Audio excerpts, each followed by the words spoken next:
بسم الله الرحمن الرحيم نحمده ونصلي ونسلم على رسوله الكريم أما بعد عن أبي هريرة رضي الله تعالى عنه قال قال رسول الله صلى الله عليه وسلم لمن حوله من أمته اكفلوا لي بست أكفل لكم بالجنة قلت وما هن يا رسول الله قال الصلاة والزكاة والأمانة والفرج والبطن واللسان أو كما قال عليه الصلاة والسلام۔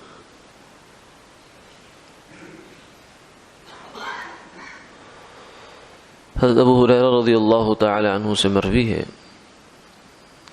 کہ رسول اللہ صلی اللہ علیہ وسلم نے ایک دفعہ اپنے پاس موجود لوگوں سے یہ فرمایا، تم مجھے 6 چیزوں کی ضمانت دے دو، میں تمہیں جنت کی ضمانت دیتا ہوں۔ حضرت ابو ہریرہ فرماتے میں نے عرض کیا یا رسول اللہ وہ 6 چیزیں کون سی ہیں؟ آپ نے فرمایا نماز، زکوٰۃ، امانت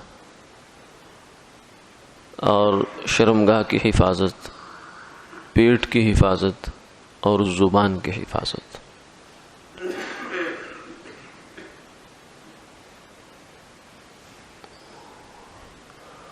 نماز کی اہمیت سے تو ہم سب واقف ہیں کہ نماز دین کا ستون ہے، اور جس آدمی کے پاس نماز نہیں اس کے دین میں فرمایا کوئی خیر نہیں ہے، اور جو آدمی جان بوجھ کر نماز چھوڑتا ہے تو وہ کافروں کی صف میں شامل ہونے کی کوشش کرتا ہے۔ اور دوسری چیز زکوٰۃ ہے۔ نماز بدن کا حق ہے اور زکوٰۃ مال کا حق ہے۔ مال بھی اللہ کی دی ہوئی ایک نعمت ہے، تو اس کے اندر سے سال بعد، قمری سال کے بعد 40واں حصہ، 40 میں سے 1 روپیہ اللہ کے راستے میں خرچ کرنا، سونے پر، چاندی پر اور کیش پر یا مال تجارت پر، اس میں سے سال کے بعد 40 کے پیچھے 1 روپیہ نکالنا اور نکال کر اللہ کے راستے میں کسی فقیر کو دے دینا، محتاج آدمی کو دے دینا، یہ زکوٰۃ ہے۔ یہ بھی جنت کی دوسری ضمانت کی وجہ ہے۔ اور تیسری چیز فرمایا الامانہ، امانت۔ امانت کا بہت وسیع مفہوم ہے۔ اس کا ایک عام مفہوم تو وہی ہے جو ہمارے ذہنوں میں ہوتا ہے، یعنی کسی آدمی نے آپ کے پاس پیسے رکھوائے یا کوئی چیز رکھوائی، اس کو ہو بہو اٹھا کر بغیر کسی تصرف کے، بغیر کسی تغیر و تبدل کے اس کو وہ چیز واپس کر دینا، یہ امانت ہے، امانت داری ہے۔ اس میں کوئی شک نہیں کہ یہ امانت ہے، یہ امانت داری ہے۔ لیکن امانت کا مفہوم صرف یہیں تک منحصر نہیں ہے، بلکہ امانت ہماری زندگی کے ہر شعبے کو شامل ہے۔ مثلا ہم اگر ملازم ہیں کہیں، کسی بھی کمپنی میں، کسی ادارے میں، کسی شخص کے، تو اس کا وقت جو ہے وہ بھی ہمارے پاس امانت ہے۔ صرف یہ نہیں کہ کسی کی چیز ہمارے پاس امانت ہوتی ہے فزیکلی، بلکہ جو ٹائم ہے یہ بھی ایک امانت ہے۔ اسی طریقے سے کسی کا اعتماد ہمارے اوپر یہ بھی ایک امانت ہوتی ہے۔ فرمایا المستشار مؤتمن، جس سے مشورہ طلب کیا جائے وہ امانت دار ہے، یعنی اس کی ذمہ داری ہے کہ وہ اچھا مشورہ، مناسب مشورہ دے۔ اگر اس نے اس مشورہ دینے میں کوتاہی برتی جان بوجھ کر، فقد خانہ، اس نے خیانت کی۔ حالانکہ یہاں تو کوئی لین دین پیسے کا، کوئی چیز کا تو ہے ہی نہیں، لیکن پھر بھی سرکار دو عالم صلی اللہ علیہ وسلم فرما رہے کہ اس نے خیانت کی۔ تو یہ مختلف چیزوں کے ساتھ اس کا تعلق بنتا ہے، امانت کے ساتھ۔ یہ بہت بڑا وسیع مفہوم ہے اس کا، اس لیے فرمایا لا دین لمن لا امانۃ له، جو آدمی امین نہیں ہے، جو آدمی امین نہیں ہے اس کا دین نہیں ہے۔ اور چوتھی چیز یہ فرمایا کہ الفرج، اپنی شرمگاہ کی حفاظت کرنا۔ والذین هم لفروجهم حافظون الا علی ازواجهم او ما ملکت ایمانهم، صرف 2 جگہیں ہیں جہاں اس خواہش کو پورا کرنے کی اجازت ہے۔ ایک تو نکاح ہے اور دوسرا کسی زمانے میں غلام یا باندیاں ہوتی تھی، غلام تو نہیں، باندیاں ہوتی تھی کہ ان سے اپنی یہ خواہش پوری ہو سکتی تھی، وہ بھی ایک طرح سے نکاح ہی ہوتا تھا۔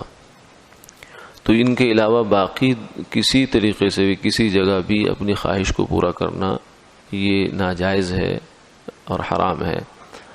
اور جو اس کے بعد اگلی چیز جو ہے وہ، اور اسی کے اندر یہ بھی سمجھیے شامل ہے کہ آدمی نظر کی حفاظت کرے، کانوں کی حفاظت کرے، اور گناہ کی طرف لے جانے والے، زنا کے گناہ کی طرف لے جانے والے جتنے اسباب ہیں ان سے حفاظت کرے، کیونکہ قرآن پاک میں یہاں فرمایا لا تقربوا الزنا، یہ نہیں فرمایا کہ زنا نہ کرو، بلکہ فرمایا کہ زنا کے قریب نہ جاؤ۔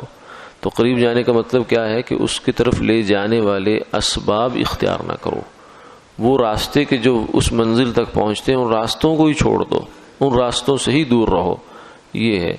اور پھر فرمایا کہ والبطن، پیٹ کی حفاظت، یعنی پیٹ کے اندر لقمہ حرام نہ چلا جائے، نہ اپنے پیٹ میں نہ اپنی اولاد کے پیٹ میں، کیونکہ جس پیٹ میں لقمہ حرام گیا اور حرام مال اس کے جسم کا حصہ بن گیا، فالنار اولا بہ، فرمایا دوزخ کی آگ اس کے زیادہ لائق ہے، یہ جہنت میں یہ آدمی نہیں جا سکتا۔ اور اس کے بعد آخری چیز فرمایا اللسان، زبان، یہ زبان نیکیوں کی مشین بھی ہے اور نیکیوں کی کینچی بھی ہے۔ نیکیاں بنانے کے لیے اس سے بڑی مشین کوئی نہیں کہ جتنی آسانی سے نیکی زبان سے ہو سکتی ہے اتنی آسانی سے آپ نیکی کا کوئی اور تصور کر ہی نہیں سکتے، کیونکہ صدقہ ہے، مال دینا پڑے گا، ہاتھ سے دینا پڑے گا، کسی مسجد میں چلنا ہے، چل کے جانا ہے، اس کے لیے وقت خرچ کرنا پڑے گا، انرجی خرچ کرنی پڑے گی، نماز ہے۔ لیکن زبان ایسی چیز ہے کہ بیٹھے بٹھائے، نرم بستر پر لیٹے لیٹے، گرم بستر پر لیٹے لیٹے سبحان اللہ کہہ لیا، الحمدللہ کہہ لیا، لا الہ الا اللہ کہہ لیا، اللہ اکبر کہہ لیا، قرآن پاک کی تلاوت کر لی، تو نیکیاں ہی نیکیاں جمع ہوتی چلی گی انسان کے پاس۔ تو یہ زبان ایسی چیز اللہ نے انسان کو دی ہے کہ جس سے نیکیوں کی مشین ہے، یہ جتنی مرضی نیکیاں پیدا کرے، لیکن دوسری جانب یہ خطرناک بھی بہت ہے کہ نیکیوں کی کینچی بھی ہے، کہ کی ہوئی نیکیاں زبان کے راستے سے انسان ضائع کر دیتا ہے۔ وہ کیسے؟ غیبت، کسی مسلمان بھائی کی غیبت کر لی، اس کی پیٹھ پیچھے ایسا عیب بیان کیا جو اس کے اندر موجود ہے، تو یہ غیبت ہو گئی۔ اور اس کے بارے میں فرمایا الغیبت اشد من الزنا، غیبت زنا سے زیادہ بڑا گناہ ہے۔ کیوں؟ اس لیے کہ زنا کو لوگ گناہ سمجھتے ہیں اور غیبت کو کوئی گناہ سمجھتا نہیں۔ اچھے اچھے خاصے نیک لوگ، دیندار لوگ بھی اس گناہ میں مبتلا ہو جاتے ہیں، اور وہ خیال سمجھ رہے ہوتے ہیں کہ ہم تو کوئی دین کی بات کر رہے ہیں، لیکن اصل میں وہ غیبت ہوتی ہے، اپنے مردہ بھائی کا گوشت کھایا جا رہا ہوتا ہے۔ اور پھر جو ہے طعنہ زنی ہے، کسی کی بے عزتی کر دینا، کسی کو جو ہے ایسا جملہ کسنا کہ جس سے اس کے دل کو تکلیف ہوتی ہے، مسلمان کو اذیت ہوتی ہے۔ یہ چیزیں زبان کے بہت ساری آفتیں ہیں۔ امام غزالی رحمۃ اللہ علیہ نے اپنی کتاب تبلیغ دین میں ان کو گنوایا ہے کہ زبان کی کتنی آفتیں ہیں، کتنی مصیبتیں ہیں۔ اس لیے فرمایا کہ یا تو آدمی خاموش ہی رہے، بہتر راستہ تو یہی ہے۔ اگر کوئی خیر کی بات کرنی ہے تو بولے، ورنہ خاموش رہے۔ یہ ہر وقت بولتے ہی چلے جانا یہ اصل نہیں ہے، اصل یہ خاموشی ہے۔ ہاں ضرورت کی بات، خیر کی بات اگر بولنی پڑے تو بولو، تاکہ یہ بوجھ ہمارے نامہ اعمال میں نہ لکھا جائے۔ اللہ تعالیٰ عمل کی توفیق عطا